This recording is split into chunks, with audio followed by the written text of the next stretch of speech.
Բարի երեկո, Ազատության շաբաթօրյա եթերում լրատվական կենտրոնն է, օրվա թեմաներն են։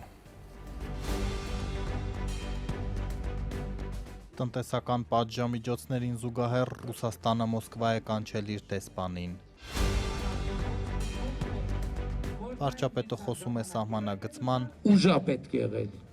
կամքա պետք է եղել։ Նարեկ Կարապետյանը 300,000 ադրբեջանցիների, Այս մարդիկ աչք ունեն այս հողի վրա։ Գագիկ Ծառուկյանը միավորումների մասին։ Այսօր ոչ մեկը չի կարա 51% հավաքի։ 36 տարի ստեղ եմ, ստեղը կմերնեմ։ Անկլավների ճակատագիրն ինչ է լինելու, ռեպորտաժ Տիգրան Աշենից։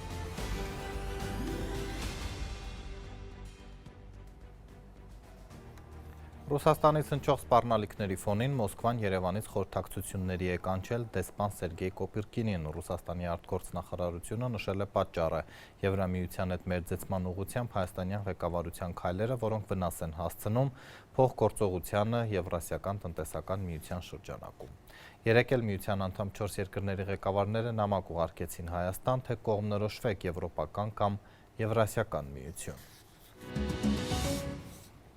Միաժամանակ ռուսները նաև անցել են սպառնալիքների գործնական փուլին, մի շարք ապրանքների ներմուծման արգելքին զուգահեռ նամակ են ուղարկել Երևան, որ կարող են նաև գազի ու նավթամթերքի գինը բարձրացնել։ Մենք այս պահին բնականոն մատակարարումներ ունենք, մեր գործընկերների հետ ինտենսիվ կապի մեջ ենք եւ եթե նույնիսկ ռիսկեր կար, այդ ռիսկերը կառավարելի են Հայաստանի Հանրապետության տնտեսության համար։ Ընդամենը մենք երբեք ոչինչ չենք բացառում, բայց պետք է ասեմ, որ մամուլում տասնապատիկ ավելի սարսափելի է ներկայացնում այդ հայտարարությունը եւ դրա հետևանքները, դե հիմա տեղեր կա գնից են խոսում այդ հայտարարության մեջ, ոչ գնից, ոչ ժամկետներից խոսակցություն չի եղել եւ մենք ինտենսիվ աշխատում ենք մեր գործընկերների հետ, մատակարարումները բնականon են գնում եւ այն պայմանագրի շրջանակներում կարգավորվելու է նշանակումը ամեն դեպքում բացառում եք այս պայմանությամբ ամենայն Հայաստանի Հանրապետության կառավարությունը առավելագույնն է անում, որպեսզի սպառողների համար պայմանները լինեն հարմարավետ։ Այսինքն պլան B ամեն դեպքում կա, եթե Կառավարությունը վստահաբար ունի պլան B, բայց մենք այդ կետում չենք, որ պլան B-ի մասին հայտարարենք։ Քարոզարշավի 23-րդ օրն է Սամվել Կարապետյանի ուժեղ Հայաստանը չնայած իշխանությունների հերքումներին շարունակում է պնդել, թե 100,000-ավոր ադրբեջանցիներ են գալու Հայաստան, որտեղից այդ համոզմունքը արդյոք նրանք հայկական անձնագրեր են ստանալու կամ օրինակ ծառայելու են Հայաստանի բանակում։ Ուժեղ Հայաստանը բորբոքում է 300,000 ադրբեջանցիների Հայաստանում բնակվելու թեման։ Միլի մեջլիսում ներկայացրել են ազգային ժողովում, համակարգում է, ֆինանսավորում է անձամբ նախագահի աշխատակազմի ղեկավարը Ադրբեջանի։ Կուսակցության ցուցակը գլխավորող Նարեկ Կարապետյանն այսօր ներկայացրեց այսպես կոչված վերադարձի հայեցակարգը։ Բաքուն այն հրապարակել է մի քանի տարի առաջ այսպիսի վերնագրով Հայաստանից վտարված ադրբեջանցիների խաղաղ, անվտանգ ու արժանապատիվ վերադարձի մասին։ Ուժեղ Հայաստանը Բաքվի այս պլանը տպագրել է 9 լեզուներով ու առաջարկում է ծանոթանալ սպառնալիքներին։ Այն մարդիկ, ում ուզում են Հայաստան ուղղակի ուղարկեն, եւ ճշմարտությունը դա է,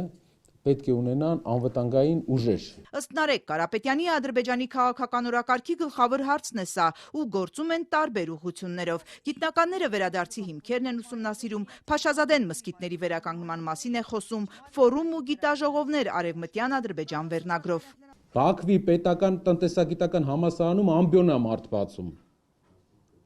որ ուսումնասիրի մեր հանքերը։ Էլ ինչ ասեմ։ Ուժեղ Հայաստանի թեկնածուն չի կարծում, որ այս ամենը Ալիևի թիմը ներքին լսարանի համար է բեմադրում։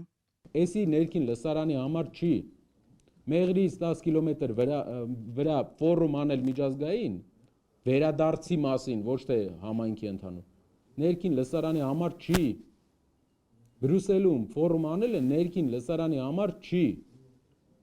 Այս մարդիկ աչք ունեն այս հողի վրա։ Ադրբեջանական հայեցակարգում կարդում ենք Արևմտյան Ադրբեջան վերադարձի հարցը պիտի հայ-ադրբեջանական խաղաղության պայմանագրում ներառվի որպես հայկական կողմի պարտավորություն։ Այդպիսի հարց նախաստորագրված պայմանագրում չկա։ Ինչու է Նարեկ Կարապետյանը կարծում, որ 300,000 ադրբեջանցի Հայաստանի շեմին է։ Ադրբեջանը ինչ ուզել է, մեր այսօրվա կառավարությունը տվել է։ Կալուգացի դու նստելու ես բանտում տասնամյակներով, որպես Հայաստանի պետության դեմ գործող լրտես։ 300,000 ադրբեջանցիների թեման մեջտեղ բերել նշանակում է Հայաստանի պետական շահի դեմ գործել։ Նիկոլ Փաշինյանն այս հարցին անդրադարձել է թե բղավելով, թե հանդարտ տոնայնությամբ։ Ադրբեջանցիների վերադարձի թեմայից խոսում են նույն ուժերը, ովքեր ակտիվ խոսում են Ղարաբաղի ժողովրդի վերադարձի թեմայից։ Նույն ուժը խոսում է համ նրանից, որովհետև մեկը առանց մյուսի գոյություն չունի եւ չի կարող գոյություն ունենալ։ Եվ այս է պատճառը, որ ասում են, որ իրանք պատերազմի եռագլուխ կուսակցություն են, որովհետև իրանք ուզում են կոնֆլիկտային վիճակ ստեղծեն։ Նախընտրական փուլից շատ առաջ մի քանի տարի է Բաքվից հստակ հարցեր էին հնչում, երբ կարող են ադրբեջանցիները վերադառնալ, ինչպես է կապահովելու նրանց անվտանգությունը Ալիևի բառապաշարով Արևմտյան Ադրբեջանում։ Բաքուն Արևմտյան Ադրբեջան է անվանում Հայաստանի ինքնիշխան տարածքի մի մասը։ Վարչապետ Փաշինյանը բազմիցս է հայտարարել, խաղաղության հաստատմամբ փակում են Ղարաբաղյան շարժումը, փակ է նաև Արևմտյան Ադրբեջան կոչվող հարցը։ Այո, մենք փակել ենք 500,000 հայ-ադրբեջան վերադառնալու թեման եւ դրանով իսկ փակել ենք ադրբեջանցիների վերադառնալու թեման։ Ուժեղ Հայաստանի թիմն ամենօրյա ռեժիմով է պնդում Փաշինյանի վերընտրվելու դեպքում Բաքվի պլանն իրականություն է դառնալու։ 300,000 ադրբեջանցիներ հաստատվելու են Հայաստանում։ Այդ մասին պատմում են նաև հոլովակներով, որոնցում ադրբեջանցիները արդեն եկել են։ Որ իրենք ճնշելու են իրենց գործիքակազմով, ինչպես ճնշել են, սահմանադրություն փոխել։ Ինչպես է այս ուժը պատրաստվում չեզոքացնել այսպես կոչված վերադարձի պլանը։ Ըստ Կարապետյանի արգելքներ են պետք, օրինակ ադրբեջանցիները 10 օրից ավելի Հայաստանում մնալու իրավունք չպիտի ունենան։ Մենք կլինենք նորմալ հարևաններ իրար հետ, բայց չենք լինի ընկերներ։ Մանկապարտեզի տնօրենը տենց կիսա ժպիտով ասում է դե գիտեք ինչ Սաֆարովի երեխեքին ընդունել ենք, ձեր երեխեքին չեն կարող։ Ես ասում եմ այդ հոլովակը նկարողը հոգեկան հիվանդ է։ Ուժեղ Հայաստանի հոլովակները Փաշինյանի աչքով են ընկել ու հանել հունից։ Ընդհանուր առմամբ 300,000 ադրբեջանցիների ուրվականը իշխող թիմի քարոզարշավում պարբերաբար է հայտնվում։ Այսօր էլ Բերթավանում մի տղամարդ Նիկոլ Փաշինյանին տագնապներ փոխանցում։ Ասում են 300,000 թուրք է գալիս։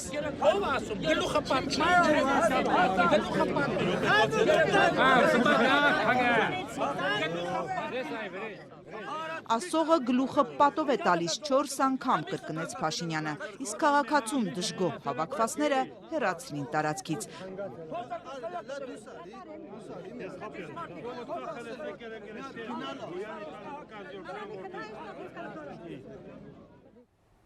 Վերադառնալով ռուսական պատժամիջոցներին այժմ էլ դրանց փաստացի հասցեատերերի մթերք արտահանողների մասին։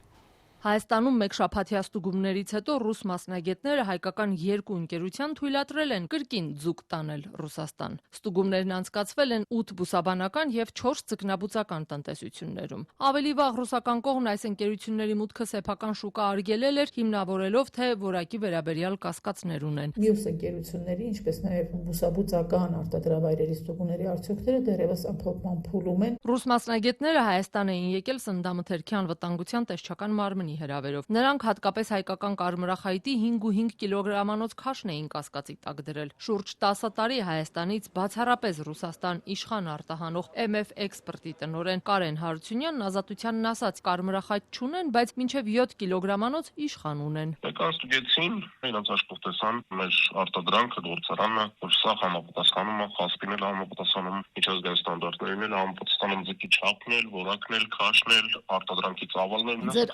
ամենածանր ձուկը ինչքան կարող է կշռել։ Մաքրած վիճակում արդեն 7 կիլոանոց ձկներ լինում են։ Իսկ երբ կբացվի ռուսական շուկան հայկական մյուս ապրանքների համար, հայ պաշտոնյաներին են հարցնում Ռուսաստանի սահմանին օրերով կանգնած հայկական բեռնատարների վարորդները։ Նրանք թեև համոզված են, որ Ռուսաստանը տնտեսական այս սանկցիաներով պատժում է Հայաստանին Եվրոպայի հետ մերձենալու համար, այդուհանդերձ հարցեր ունեն Հայաստանի կառավարությանը։ Նվազագույնը $40,000 բեռնատարների մեծ մասն ասում են վարկով ենք գնել։ Եթե հիմա չենք աշխատում աշխատում, ինչպես մուծենք այդ վարկերը, որ մեքենան բանկին չանցնի։ Վարկերը թող սովորեցնեն, տեսնենք ինչ է գալիս մեր գլխին։ Գալիս ենք Ռուսաստան, մեզ ասում են դավայցի, դավայ դասվիդային ասում են, ձեր բեռները վեկալեք գնացեք, դες մեր վիճակից ոնց ենք դուրս գալ։ Չենք ասում մեզի բերեք փող տվեք, կոմիսը 1000-1500 դոլարի վարկ ենք տալիս։ Որտեղից ենք տոնում տանք։ Եթե չենք աշխատում։ Ռուսաստանը Հայաստանի խորհրդարանական ընտրությունների նախաշեմին է սկսել տնտեսական սանկցիաները, ընդ որում դրանք գնալով ընդլայնում է։ Ավելին 3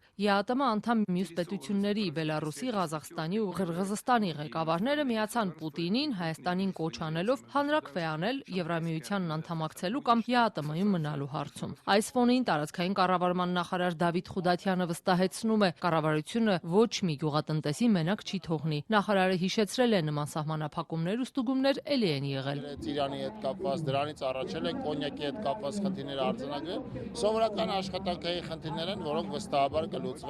կլուծվեն նաև շուկաների դիվերսիֆիկացման ուղղությամբ, որովհետև նորից ասացի, երկաթուղային հատվածը, որի մասին հայտարարել ենք, օրինակ այդ երկաթուղին մեզ հնարավորություն է տալիս հայկական ապրանքները արտահանել նաև այլ երկրներ, որոնք ավանդաբար Հայաստանի համար շուկաներ չեն եղել։ Ավելի վաղ վարչապետ Փաշինյանն էր գործարարներին հիշեցրել, որ Ախալքալակ Կարս երկաթուղին արդեն հասանելի է Հայաստանի բեռնափոխադրողների համար, իսկ արտահանումները հնարավոր են նաև Վրաստանի եւ Ադրբեջանի տարածքով անել։ Այսօր էլ նախարար Խուդատյանն էր նույնը կրկնել։ Բեռնափոխադրողները հակադարձում են, օրինակ Միրգ բանջարեղենի արտահանումը գնացքով հնարավոր չէ, կփչանա։ Ըստ նրանց այլընտրանքային երկաթուղիները չեն կարող ամբողջությամբ փոխարինել ռուսական շուկային, գոնե ծավալների առումով։ Մենք ուրերը արդեն երկաթ գծի վրան ուր է թանկ։ Ով է տեսել այդ որ երկաթ գծով լոլիկ տոնեն, պոմիդորային տոնեն, բիբար տոնեն, ծիրան տոնեն, ուր դեկո թոբերան կողքան հաշկս։ Մինչ հայ բեռնափոխադրողները բեռնած ապրանքը չեն կարողանում Ռուսաստան մտցնել, Հարմավիրի մարզում Արշալույս գյուղի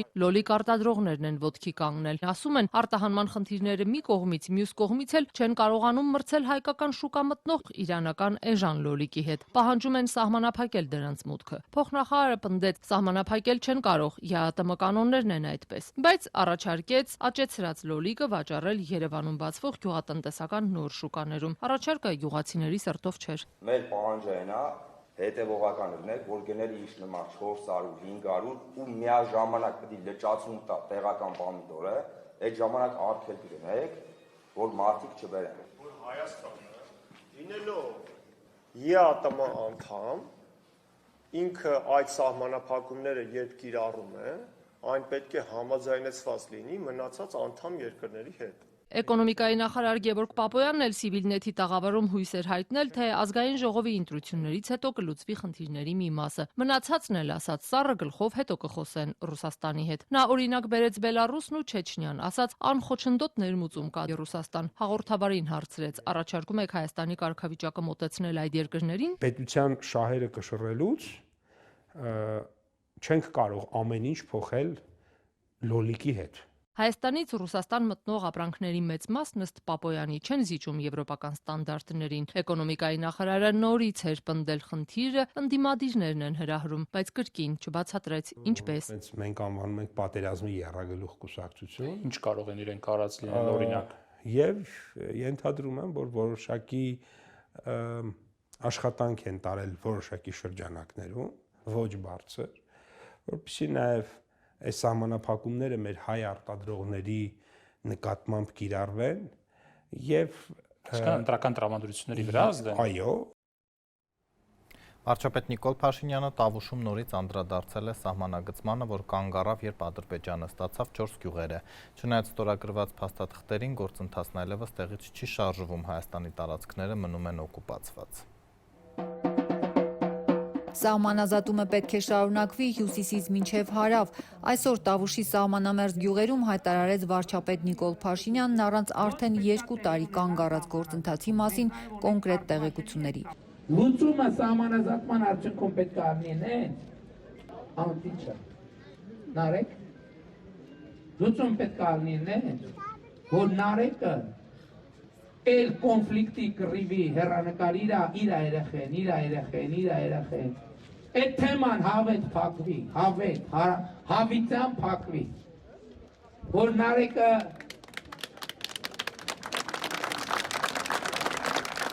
2 տարի առաջ Հայաստանի ու Ադրբեջանի մոտ 1000 կիլոմետրանոց սահմանի 12 կիլոմետրը սահմանազատվեց։ Այն Հայաստանում ուղեկցվեց բողոքի ակցիաներով, իրավապահների ու քաղաքացիների բախումներով։ Ընդդիմադիր շարժումը հենց Տավուշի ոսկեպարից էր սկսվել, որտեղ այսօր վարչապետ Նիկոլ Փաշինյանը քարոզարշավի եկածներին հարցրեց. ամեն ինչ իր ասածով է եղել, խաղաղ ու անվտանգ են զգում իրենց։ Դրական արձագանքողներ եղան։ Ինչ որ ես ձեզ այստեղ ասեցի, ամեն ինչն են եղավ, ոնց որ ես ասացի։ Հաստատ։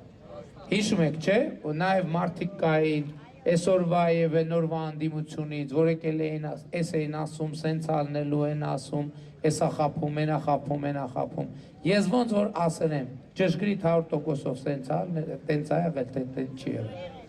Երկրի ղեկավարը հայ-ադրբեջանական հակամարտության էջը փակված է համարում։ Ասած դեռ 2 տարի առաջ է հայտարարել, Ղարաբաղյան շարժումը չպետք է շարունակվի, քանի որ դրա շարունակությունն ըստ Փաշինյանի կնշանակի եւս մի քանի տասնամյակ Հայաստանն արնակ անել, առանց խնդրի լուծման։ Մինչդեռ Տավուշի սահմանամերձ գյուղերում միանշանակ չէին խոսում թե հետագա սահմանազատման ու թե խաղաղության մասին, ինչը Փաշինյանը վերջնականապես հաստատված է համարում։ Ով կարա երաշխիք տա, որ խաղաղություն անելու կամ այդ ով կարա, ոչ մեկը,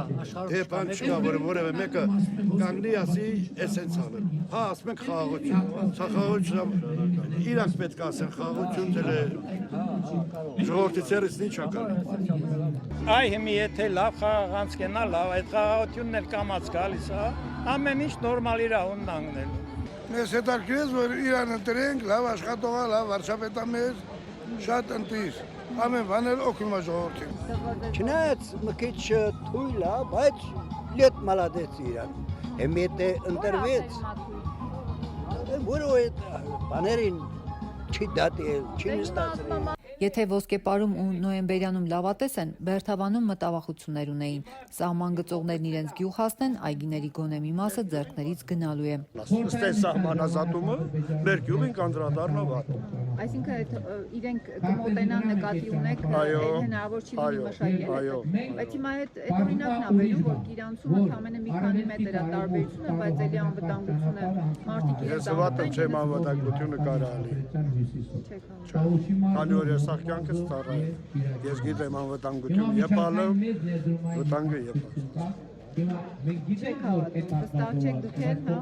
մտավախություններ ունեք, ինչ եք կարծում այդ սահմանազատումը։ Չեմ հետաքրում նման բաներով ես։ Մեզ ասում են, որ մեր գյուղի հողերից վերցնում, բայց թե որքան, ինչքան, ով չգիտենք։ Մեզ ես ստույգ չգիտեմ։ Հիմա այդ հարցերը չեք տա Փաշինյանին։ Չէ, դե ինչ որ խոսում, այսքան մարդու մեջ ինչ հարց կա։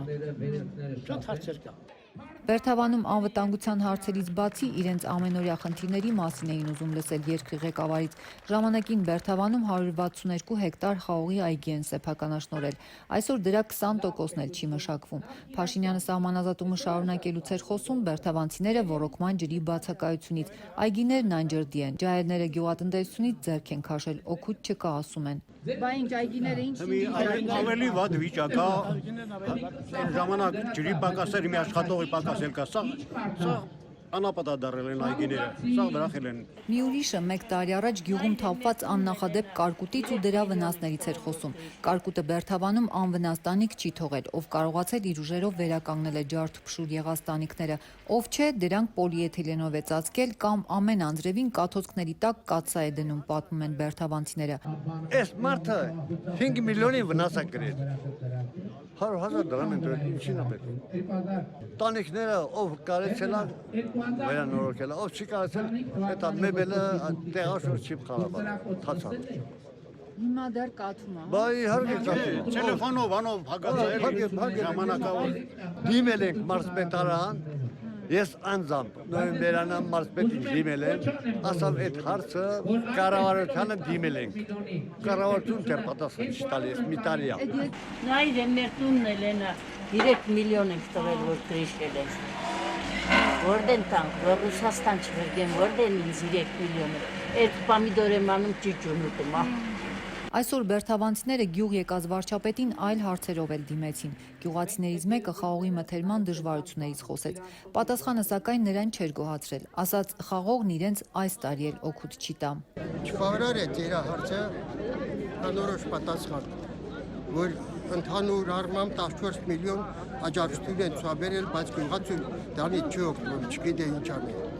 Եթե գյուղատնտեսության հետ կապված հարցերն անպատասխան մնացին, ապա Փաշինյանն իր ենթականերին հանձնարարում էր տվյալներ վերցնել ու զբաղվել իրեն սոցիալական հարցերով մոտեցած գյուղացիներին։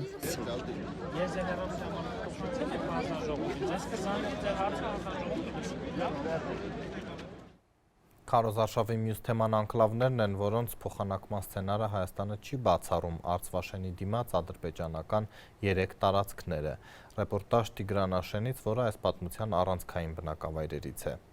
Ոչ մեկն չի եկել։ Ոչ իշխանությունից, ոչ ընդդիմությունից, ոչ մի տեղից, աղջիկ, ոչ մի տեղից։ Ինչքան մեր համար ապրում ենք, անում ենք, դնում ենք։ Եթե այդպես բանը լիք ասեն, հելիք ու գնացեք։ Երևանյան թոհու բոհից կտրված Տիգրանաշենում ոչ հեռուստացույց են ուզում միացնել, ոչ էլ սոցցանցերի քննարկումներին հետևել,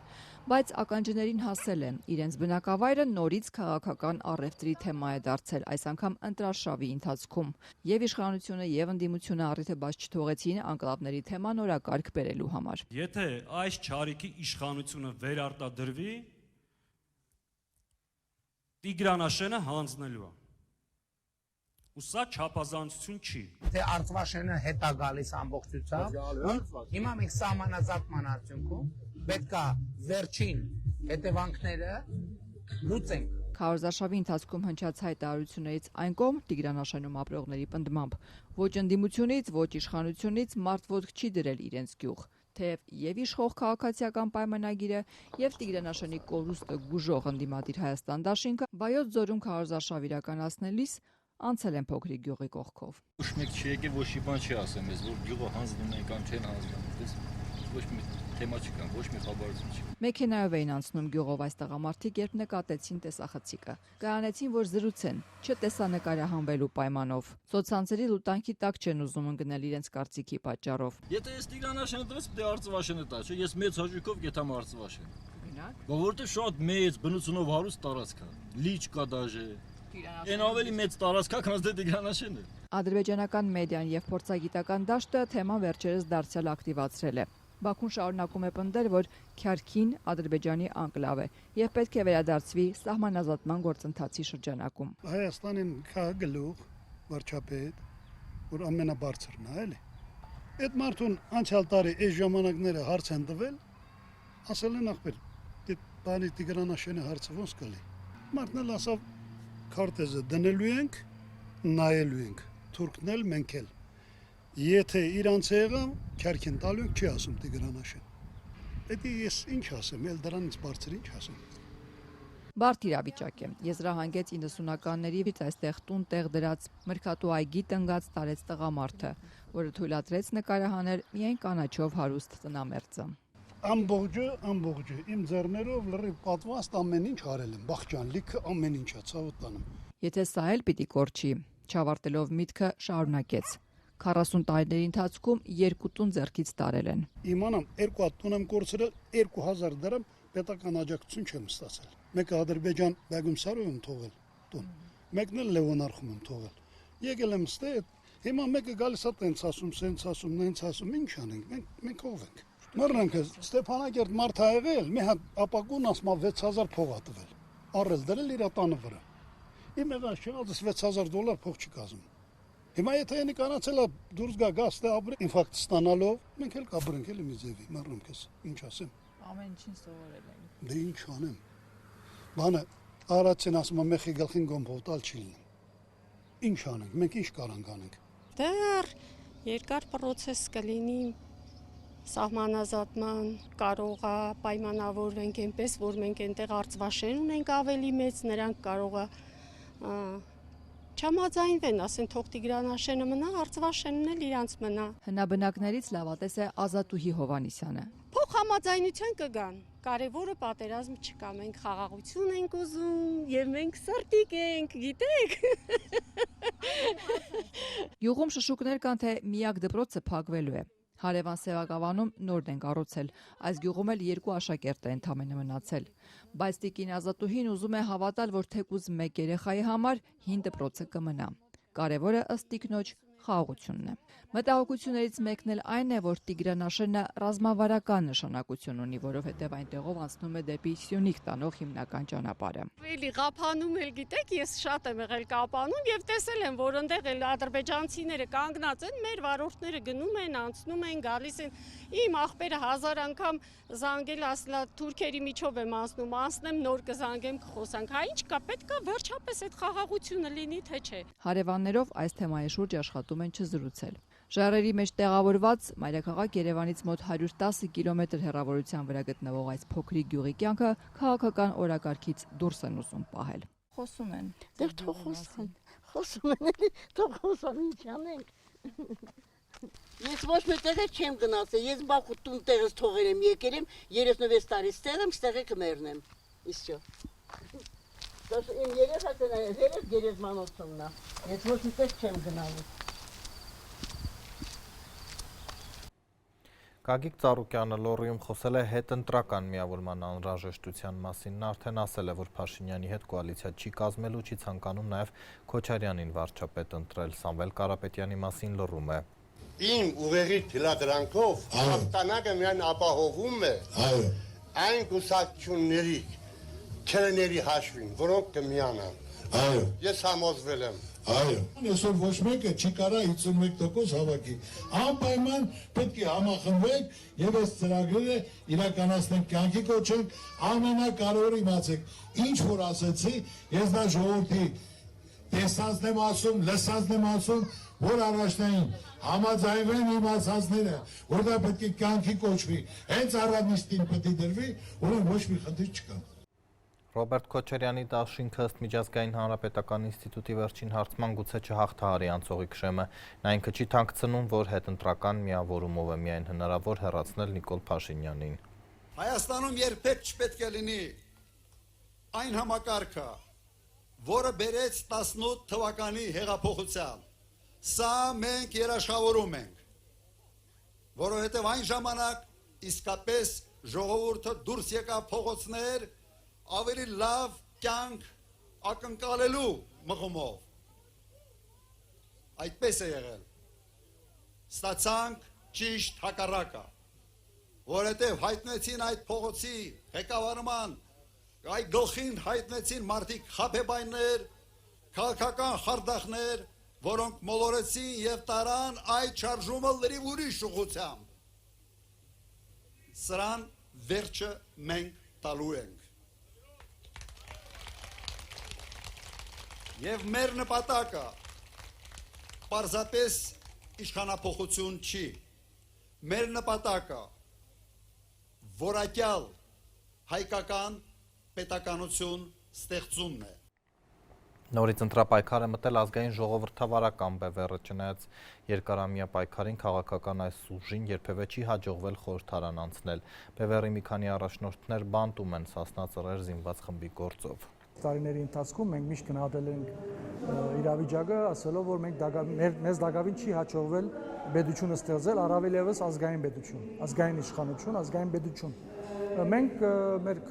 երկրորդ գլխավոր օրակարգը ազգային ժողովի մեր ներկայության հնարավորությունը օգտագործելով այդ օրակարգը առաջ տանելն է, այսինքն օր առաջ հիմքը դնել ազգային իշխանության, ազգային պետության իշխանության եւ հագաճկնաժամային ծրագրով, անցումային փուլով, ժամանակավոր կառավարությունով, փուլ առ փուլ մեր երկիրը այս ժահիճից դուրս բերելով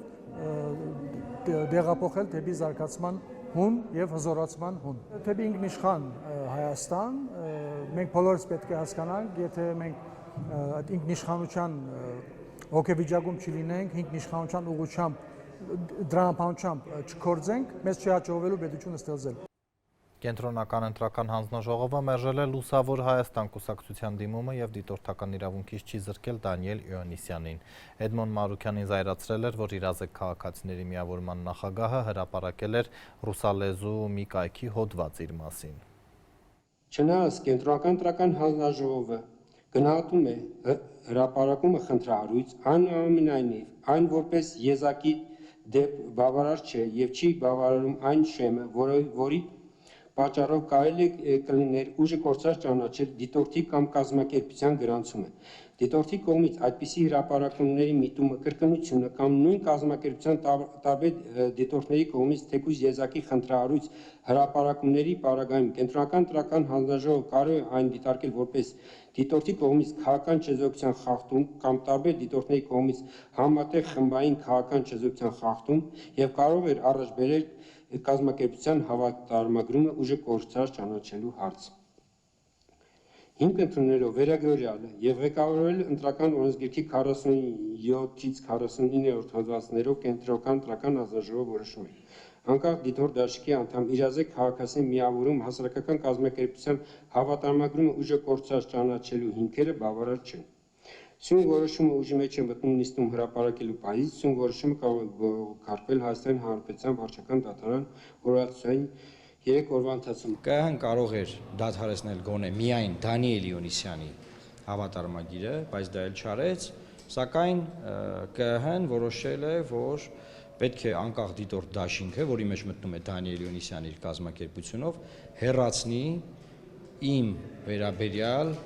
արված գրառումները եւ հայտարարությունները։ Այնտեղ կա մի հատ տեսանյութ, մի հատ գրառում, բնականաբար դրանք տարածվել են տարբեր տեղերում, արդեն շատ դժվար է վերականգնել մեր իրավունքները, բայց ԿՀ-ն որոշեց, որ պետք է Դանիել Իոնիսյանը հեռացնի։ Սա նշանակում է, որ ըստ էության կենտրոնական ընտրական հանձնաժողովը ճանաչել է, որ տեղի է ունեցել խախտում մեր նկատմամբ, խախտումը տեղի է ունեցել, ես ինչ եմ արել, մի անգամից չեմ դիմել ԿՀ, ես դիմել եմ իրեն, ասել եմ ջանքեր գործադրի, հերքիր, որևէ հայտարարություն արա, ասա ափսոսանք եմ հայտնում սրա առիթով, մի բան ասա, ասնենք առաջ, որտեղ մենք քո ժամանակը չունենք, մենք քո հավեսը չունենք, մենք գիտենք դու ով ես, մեր համար նոր բացահայտելու բան չկա։ Մարդը բացարձակ ցինիզմով շարունակում էր պնդել, բայց միևնույն ժամանակ գնում ուրիշ կուսակցության վերաբերյալ, իր տարածած տեղեկությունների վերաբերյալ սկսում է հետ պտտել է տանիվը, որ բանը, մենք պարզեցինք այդ ճիշտ էր։ Այդ ո՞նց է լինում։ Պնդում եմ, հրահանգը հակաքարոզչության միայն մեր դեմ է։ Ավելի ուշ Դանիել Իոնիսյանը տեղեկացրել է, որ կենտրոնական ընտրական հանձնաժողովի հորդորով այդ հրապարակումները հեռացրել է Facebook-յան իր էջից։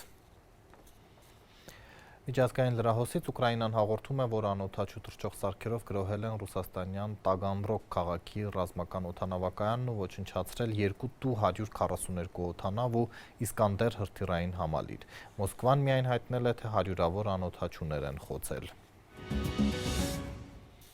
Դոնալդ Թրամփը Իրանի հարցով հատուկ նիստ է հրավիրել, որին ընդառաջ գրել է, թե Թեհրանը պետք է հրաժարվի միջուկային զենքից, վերաբացի Հորմուզի նեղուցը հեռացնի ծովային ականները։ Ըստ ամերիկյան լրատվամիջոցների շրջանառվող համաձայնագրով նախատեսվում է հրադադարը երկարաձգել ևս 60 օրով, շարունակելով բանակցությունները։ Իրանի գերագույն առաջնորդի խորհրդականը Ամերիկայի նախագահին մեղադրել է դիվանագիտությունը կրկին դավաճանելու համար, նշելով, որ իրանական նավահանգիստների շրջափակումը շարունակվում է, իսկ Միացյալ Նահանգները բանակցություններում առաջ է քաշում չափազանցված պահանջներ։ Այսքանը օրվա մյուս լուրերի համար բաժանորդագրվեք Ազատության էջերին սոցցանցերում կհանդիպենք։